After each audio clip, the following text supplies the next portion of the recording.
Welcome to Stress Mess, a stressless podcast where the chaos is real, the caffeine is strong, and swearing sometimes happens, and that's okay. I'm Samantha Elizabeth, health and wellness coach, chronic overthinker, and proud BFFs to stress itself. Here we're ditching perfection, embracing unfiltered real talk, and making mindset shifts that might just keep us from screaming into the void. Let's get messy. In this episode, I'm sitting down with Jamilah Robinson, entrepreneur, nonprofit leader, and co-founder of Missing Pieces Support Group. What started from her own experience with pregnancy loss has grown into a powerful community supporting women and families through grief, healing, and connection. We talk about the reality of loss that so many people don't talk about, the gaps in support that still exist today, and what it really looks like to build something meaningful out of something painful. This is a conversation about compassion, community, and making sure no one has to go through it alone. Hi, Jamilah. Welcome to the podcast. Welcome to the Stress Mess podcast. How are you doing? Samantha, good to see you again. Yeah, good to see you here. We just saw each other yesterday. Literally. Yeah. And no, this is great. This is always great, to have a conversation with you, to be able to talk about, of course, we're going to be talking about Missing Pieces Support Group a lot today. But I first want you to introduce yourself, because I think that's very good, for people to get to know you and, who you are, and obviously the faces and people behind, the organization. So go ahead and introduce yourself and we'll get into it. So I'll start with my home life because the people in my home are the most important to me. I am married to my college sweetheart, Rob. We've been together for, I always mark it by the year 2000 because that's when we met in college. So we've been together for 26 years, but we've been married for 15. Yeah. 16 in September. And we have a son and a daughter, 12 and 6, a dog, very similar size to yours on your set right there, who's 14 because we got him a year after we got married, and a rabbit. The rabbit is our newest addition to the family. He's a little over a year old, but we adopted him late last year, per my son's request. What kind of rabbit is it? I am not the person to ask those questions. If you had him on this podcast, he would tell you all about it. Like, he did his research, he budgeted for it. It's due for its second round of vaccinations. He got that all set up. Wow.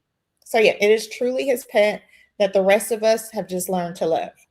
So even stays in his room. So yeah, that's our crew at home. I'm an entrepreneur. I started a marketing consultancy firm a little over 10 years ago that has now been niche to helping nonprofits amplify their voices and missions online. So we help with email marketing, social media management, and video production, and some web development if I like you.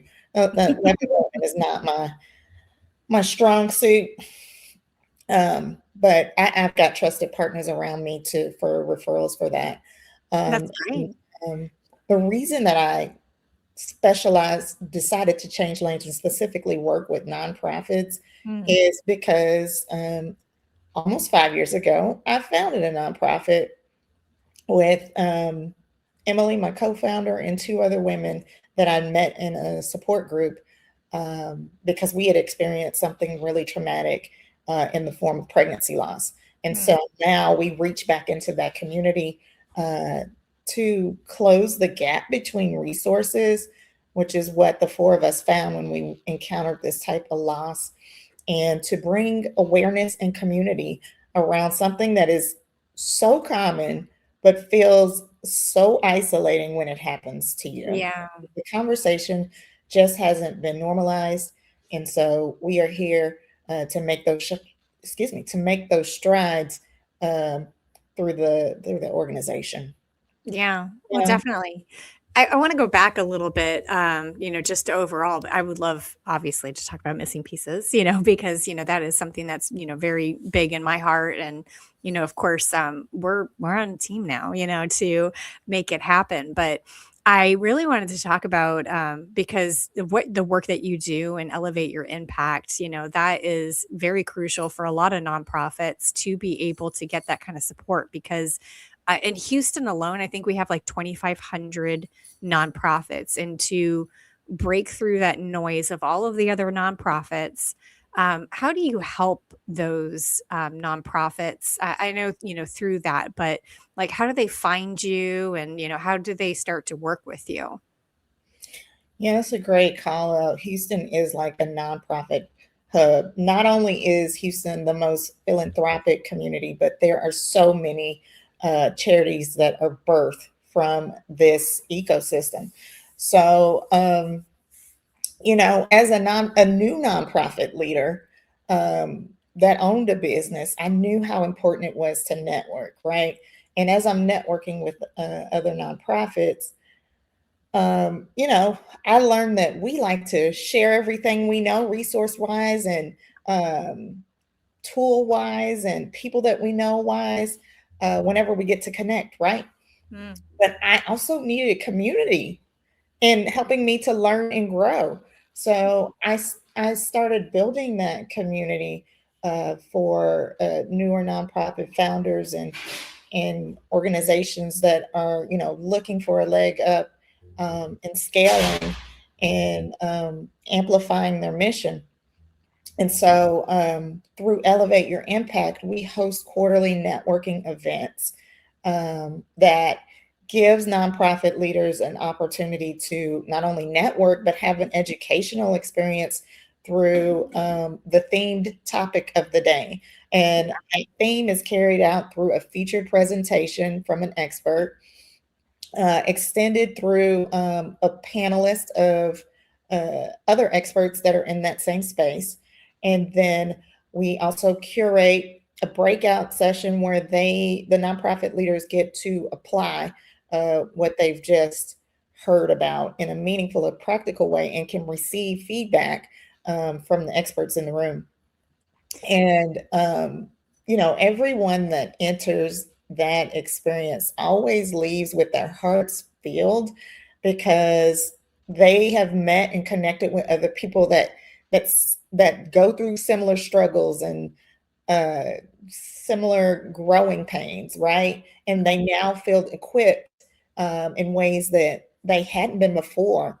Plus, in that room happens um, opportunities to receive resources from business organizations that are looking to help extend a hand in providing something that a nonprofit couldn't normally afford. Uh, Yeah. last last quarter, we gave away a website through one of my business partner relationships and colleagues at True Digital Marketing.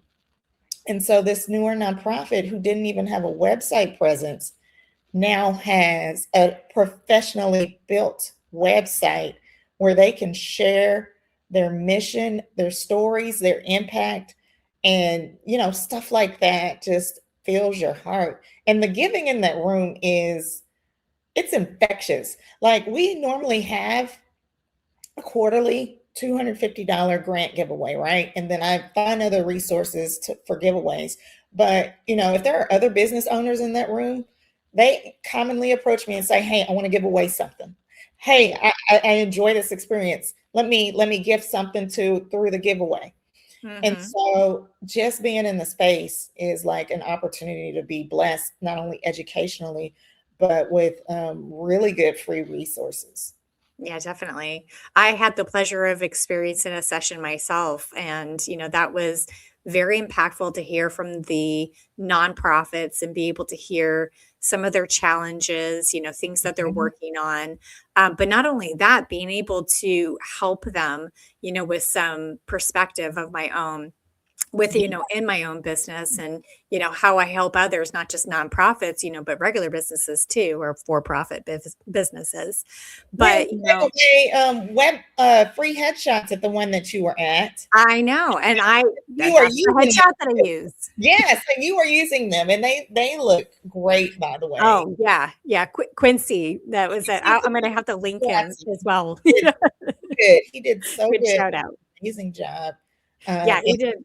Yeah, everybody I know is using those headshots. Yes. On their profiles. I mean, because they look great. I mean, he did such a great job, not only just on the shooting, but then just making it look, like very professional. And anyway, I enjoy the headshots, that I got from him. And I will definitely continue to use those for years to come. So I'll definitely link Quincy's information in the show notes too, for anybody that wants to get a hold of him. Resource. Yeah, definitely. He enjoys working with nonprofits too. So, that's wonderful. Yeah. And I think that's part of like what I see, in Houston is that, businesses, for-profit businesses, look at other businesses that do similar work to them or the same exact work, and they see it as competition. So of course they want to get ahead of the market. They're looking at what they're doing and trying to out strategize them and, all that kind of stuff. But for nonprofits, and from what I'm seeing from a lot of profits in Houston that do similar work or serve similar communities, they work together. They share the resources. And I truly enjoy, as an entrepreneur, being in Houston specifically for that reason, Samantha. It is usually a community over competition type of environment. And when you find that circle of people that you can either refer business, be referred business, it all comes from the relationship building and the networking, which is, I'm going to say it's pretty unique. It's pretty unique. Like if you went to Dallas, you would not be able to build a community like this is organically as it is here. For sure. Yeah, I completely see that too. And I love, in my own business, I wish I could just work for free. I wish I could just give away all my knowledge and everything, for free. And I would definitely do that if I could. Obviously, I got to work for money. Yeah. But, that's one thing too that I see with the nonprofits is that there is definitely a community of giving amongst the nonprofits of, resources and, oh, hey, I have this person, I have, these resources. I've gone to this particular company before and they have given too. And I definitely see such a strong, not only nonprofit support, within the city, but then also even companies too, recognizing that nonprofits need their help just as much, and individuals as well that have been very giving. So we have such a great community here in Houston because of that. I agree, friend. Well, let's talk about missing pieces because obviously near and dear to our hearts, very much more so yours, because you've been in it for 5 years. So let's talk. I mean, this is the 5-year anniversary, and I would love to hear about all the things that I know it's 5 years is packed and a lot, but I'd love to hear about everything that you've kind of learned, through the organization of, having the organization and establishing things to what's the future of Missing Pieces? Sure. So we'll be 5 in November in case you're watching this, next week or something. Yeah. But if you are watching in November, come celebrate our 5 years of being around. I do not take that milestone lightly because a lot of nonprofits dissolve way before then. Yeah. So, again, this started as something that we wanted, a platform that we wanted to use to give back, reach back into the community of those who encounter pregnancy loss, because it's something that it's a part of pregnancy. It's going to continue to happen. But when it happens to you, because the conversation has not been normalized, you don't know what to do next. After you hear those words, your baby no longer has a heartbeat, whatever the doctor is telling you, it becomes white noise, right? And especially if you hear that news alone, because now you have to take in what has just happened and regurgitate something to a loved one. And that's what happened to me twice. Yeah. And so, they tell you next steps about what to do medically. Sometimes they hold you over to do your DNC and things of that nature. But there is no thought process or information resources being provided, especially if you're in like your first or second trimesters, about mental health resources and grief support, which is something that every woman who encounters this type of loss will need, because it truly is a loss. It is. And so, a few years before we decided to do something, I met my fellow co-founders on the couch of a support group at Bo's Place here in Houston. And it was specifically for pregnancy loss. And back then, Samantha, you probably wouldn't know this just by knowing me now, I was a pretty private person. I only shared intimate details like that with maybe my husband, my brother. So that just explains the level of desperateness I was in, the state of desperation that I was in to get help with the grief. I experienced recurrent miscarriages within a span of like 3 to 4 months, and that second one just left me feeling broken and hopeless. And I tried the traditional route of therapy. Those first few sessions were great because my husband got to sit on a couple, and then we got to hear each other's sides of the story. But then the therapist just kept trying to push us in other areas that weren't about the grief, so we stopped going. Oh, yeah, I can definitely see that, because you're like, I'm here for this particular purpose, and you want to talk about my relationship with my mother or something like Right. that. Or my business. And so Yes. we pretty much stopped attending those sessions. I went back to work, put my head down, and moved on with my life, and then get pregnant again, and it happens again. And I find myself just laying in the bed, tears just rolling down my eyes, with just not knowing how to move past this type of grief. Yeah. And so fortunately, I was able to find a resource like Bo's Place. I would recommend them all day, every day. Back in 2018, they had in-person meetups, but now I believe their pregnancy loss support group is virtual. It's still a great safe space, because you're going to be with other women who have gone through this experience, and they're going to understand what you're feeling in no other way that anyone else could, because they've gone through it too. And together you get to talk through and learn new coping skills and figure out how to move forward. Yeah. And because you are in like a pod like that, it creates this really quick and tight bond. So after 7 weeks, a good number of us continue to meet monthly. And we did that for a good year. And, God had put it on my heart to want to do something for this community, like the secret society that we found ourselves in. And so I was like, hey, I want to do something to help the women who were going to go through this after us. And Emily and Crystal, who were in my support group, said yes. And I knew of a third woman who had encountered a stillbirth loss from my church. And she immediately said yes too, because we understand the pain that is attached to this, and we wanted to help for other people move forward too. And so, we got with the pro bono attorney who helped us file 501c3 paperwork, and we started figuring out what it meant to be a nonprofit. We got a really great resource in the beginning with an organization that helped us put together a website.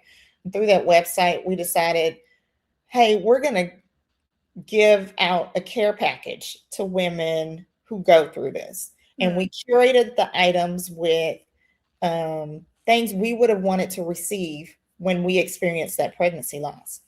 And so that's how the first care package and program, we didn't even know the term programming at the time, right? We just knew that this is what we wanted to do. That was our first offering.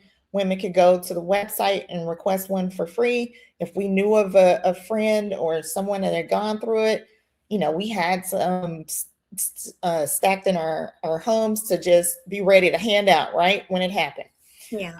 Because that care package serves as an opportunity to feel seen and validated in the grief of your loss. And so it also connected them back to our website, which lists a directory of other grief support resources. If you go out there today, you'll see books, podcasts, curated playlists, testimonials, um, local therapists here in Houston, as well as in Dallas, our newest chapter, and then holistic health support. So think acupuncturists, chiropractors, yoga, Pilates, functional doctors, functional medicine, people that look at, practitioners that look at you holistically, because the woman that has gone through this, when she goes back, she may not even want to go back to a traditional doctor. There may still be trauma there. But we don't, we would prefer to be seen holistically versus being stereotyped with, based on symptoms. So it just makes sense to list people that will look at you as a whole person, taking in mind, body, and soul to give you next best practical steps. Yeah.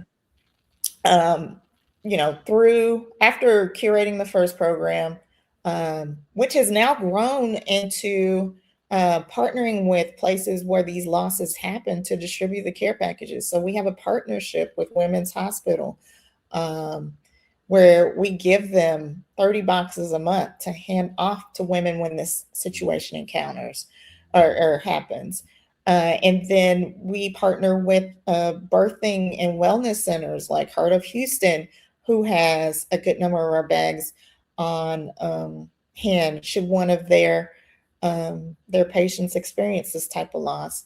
Birth workers are another great partnership and resource for us, because they get it even at the most high level of getting something, right? Because these are the doulas who help, hold their patients in the client's hands through the birthing process. And so, they use our care package as an extension of continuing to support their client.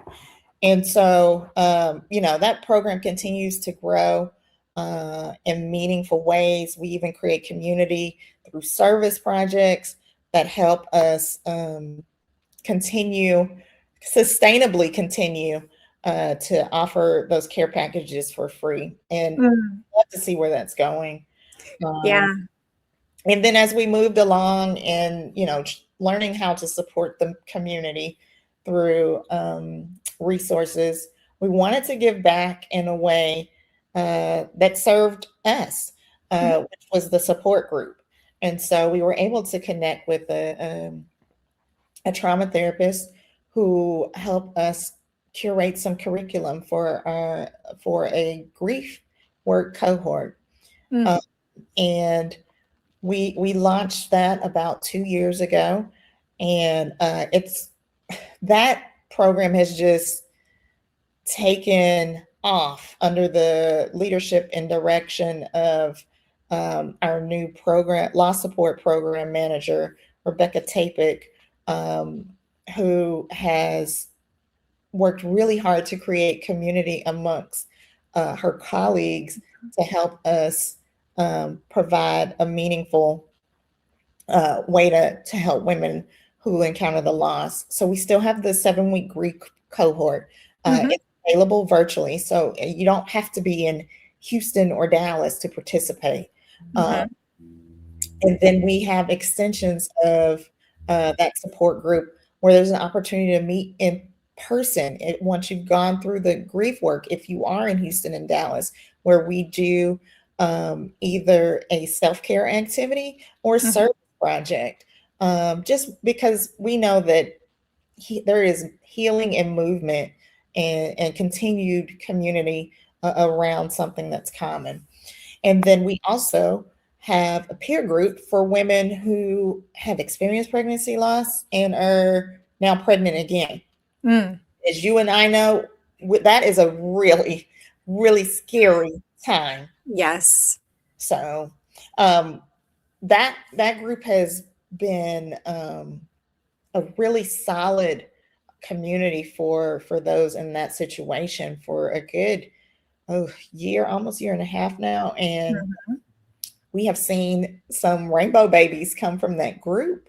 And we found another way to stay connected with our communities of moms who have gone through that and have launched a parenting after loss series that we call Beyond the Rainbow Peer Group.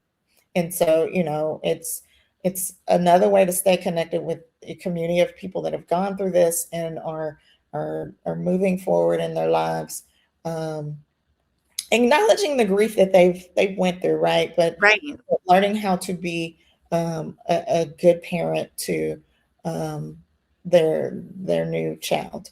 So definitely, yeah. So yeah, that is us in a nutshell. There has been a lot of growing pains into this learning thing, and as our newest board member, you can speak to some of the challenges of what we're doing, like board governance. That is something that we are having to learn to properly structure. And yes, definitely. We take advantage of educational opportunities to do that. And the better you can get, right? So it's all a process. Even with bringing in volunteers to help us amplify our mission, it's a continuous thing. Got some great long-term volunteers that have been around simply because they want to see us win, and they use their business acumen and knowledge about things to help push this thing forward so that I can have conversations like this instead of being in front of a computer trying to do all of the things. Because that is the quickest way to fail in this nonprofit lane, is trying to do it by yourself. The best way to grow is in community, not only with resources, but bringing community around your mission work. So that has been my greatest and most meaningful learning experience. So shout out to all the MPSG volunteers that are here to help us push the needle forward in such a meaningful way. We could not do this work without these volunteers being around. You're absolutely right. I got to say, we have a wonderful group of volunteers, and it has just been such a great thing to come into the organization and be able to see all of the great work that people are doing, how tied to the mission they are, whether they've experienced, pregnancy loss themselves, or they have somebody that has experienced it. And I think we all know somebody. If it's not us, it's somebody else, that's experienced it. And it really is such a lonely and isolating time. It can put strain, on relationships. It does. It's people very divorce from this situation. What's that? People divorce from this situation. Yes. I think I know that. But yeah. You know that intimately. But this is something that can break up. It can break up homes. It can. Yeah. It's just because it's such a very confusing time, because I think a lot of people, as humans, we want to assign blame, to something. And so, but it's not always something that's blameful. It's not something that you can pinpoint on somebody, because in some it just happens, and there's nothing that you could have done to prevent it. And I think that's the very confusing thing, because sometimes women, that have gone through a loss do want to put the blame on themselves and think about what should I have not done, during that time? Or you look at it, I'm a big fan of Sex and the City. And, Charlotte, on the, she went through, a pregnancy loss, and she was thinking, when she got pregnant again, she was just like, well, can I run? Can I, and I know people, that have experienced a loss think about what what happened last time and how can I prevent that? And it's Right. very confusing when it happens because you think I did everything right. Like Yeah. I didn't push myself so hard. I got the proper amount of sleep and it happens. And I know when I went through mine, I went to the emergency room because I thought I didn't know what was happening, at the time. I had a suspicion, what was happening. And of course, I knew I was pregnant. I had taken, the test and all that kind of stuff. And, Mhm. when it was starting to happen, I went to the emergency room because I was thinking, is there anything that they can do? Is there some kind of medicine or something like that they can do to help me keep this pregnancy? And, Mhm. going in, they let it happen. And the entire time I was very confused, kind of a little angry, thinking like, do something, and because there's nothing I could do but just sit there and it was happening. And I remember the doctor telling me, and I know this is not true now, but I remember the doctor telling me, it happens to 50% of pregnancies, very kind of crass about it, like very just like matter of fact, don't worry about it, move on with your life. And I really wish there was something like Missing Pieces. Now, this is 13 years ago. So it was way before Missing Pieces support group, but I Yeah. wish there had Yes, been something. mine happened in 2018, and there was still the same level of lack of compassionate care. Yeah. Like I understand that workers get, desensitized by seeing this type of loss happen over and over, right? But Yep. that should not change how you treat the person in front of you who Right. has never experienced this. Now, there are some strides that are being taken to educate practitioners Yeah. about compassionate care, and it's a beautiful thing to see. I just was a Yes. part of the Institute of Reproductive Grief Care Symposium, and in that space, therapists, um, hospital workers, um, community leaders, they all come together to talk about moving the needle forward in meaningful and practical ways, um, for women that encounter this loss, so that they aren't left feeling isolated and alone like we were. And Yeah. even just 7 short years ago, it was still a space of, I'm not being seen as a person, Yeah. because you see this all the time, and you are not showing any compassionate care. Yes, definitely. And we see that. And yeah, you're right. I mean, it is the desensitization. Sorry, can all of a sudden can't say the word, but anyway. Desensitized. Yes, they are desensitized. Yes, and I think that and I worked in elderly care, too, and I saw during my time in elderly care a lot of deaths, during that time, and yeah, Yeah. it became a little bit commonplace to me. Mhm. That I do remember talking to somebody that was actually losing their grandmother, and I was like, okay, well, I was trying to go through the procedure with them of like, what happens, and just realizing that I was being insensitive, Mhm. to their loss. And I think that's one thing too, is that it does become commonplace, for Okay. a lot of doctors or practitioners, Mhm. that they're just kind of like, okay, this is routine. Like you don't have to worry about it, all that kind of stuff. And it happens, with several different procedures that are routine, that Yeah. are very commonplace. But thinking about the individual that Right. either has not been through that. I'm thinking about like, okay, I'm just gonna bring up like colonoscopy, for instance, or something like Yeah. that. Very routine, very like, for the doctor, but it could be very scary for somebody that has maybe never Absolutely. been put under before Mhm. or, doesn't know what's happening. And so it is that compassion, for that individual, given their circumstance. It's even like, walking through, like, I give blood very often. And, that's one thing I tell them every single time. This may be my third time this year coming to giving blood. Walk me through it. Just pretend like I've never done this before. It just Yes. makes me feel better. I don't know why. Yes. But Yeah. yeah, But it is so important to, yeah. for that practitioner be mindful that, Yes. this is somebody else's first experience, where it's like you're 500. This is new to them, and this, in most cases, it's it's something that a woman wanted, or maybe haven't even had time to even figure out if they wanted pregnancy or not, right? So Yes. it's just a really sensitive time for the person that is in front of you. Yes.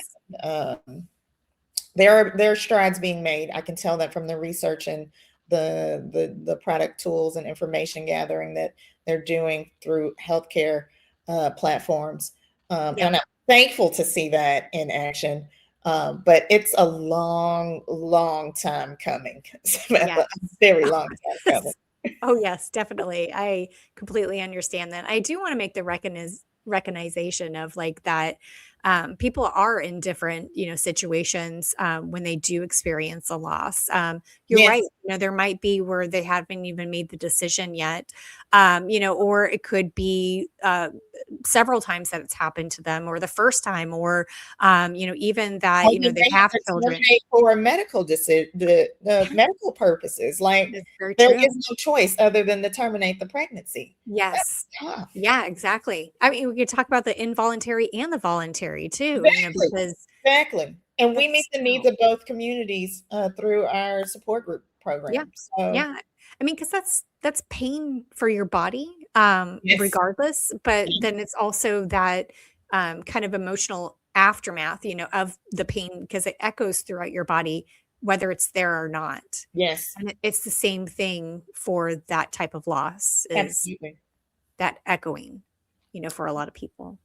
Agreed. Wow. Well, this is such a powerful conversation. And I really, really appreciate you being on the podcast. I'm so excited because we have so many wonderful things coming up to be able to help support people. So I do, and you got to check me here. I'm going to make sure I get all of this right. But if Okay. everybody goes to missingpiecessupportgroup.org, you can check out all of the things that we have coming up. There's one big thing that's coming up that I want everybody to know about, and that is the Maternal Mental Health Symposium. And that's on May 21st, 2026. So if you're watching this in 2027 or beyond, of course, that already We'll happened. see it in the upcoming year. This is I know, exactly. It's annual. So, please check out the website to make sure when's the next one coming up. And of course, we'd have other things coming up. But the Maternal Mental Health Symposium is really important because it really does, it provides everybody a panelist of people that are professional. The panelists that you're talking about are with our fireside chat. Yeah. These women are healthcare professionals that see women in all stages of motherhood. Yeah. We've got a pelvic floor therapist. We've got a functional medicine person on the team, and they're just going to speak to body changes, the mental health toll that it comes with that, and the patient safety. I think this conversation is going to help all of the mothers in the room feel normal, and that they are, like with pregnancy loss, they are not alone in their feelings of I'm in perimenopause and all of these hormones are raging, and these bodily changes, the postpartum that comes after childbirth, and then actually being in menopause as a mother that still has to care for family and kids. Like, there are challenges at every stage that the conversation needs to be normalized around, and people need to know what resources are available to help them through those challenges. And that's what we dedicated this time in this space for, to get resources for moms, not only just the ones that have encountered pregnancy loss, because there's a lot of trauma and next steps you have to figure out there, but being a mom and who is going through life changes, it's it is tough. Yes, So definitely. we are here to support that group of women. Yes, definitely. So I got to say, if you're a woman and you're in Houston and you would like to learn more, definitely go to missingpiecessupportgroup.org and to be able to look up the Maternal Mental Health Symposium. It's on May 21st. It is going to be fantastic. I'm so excited about it.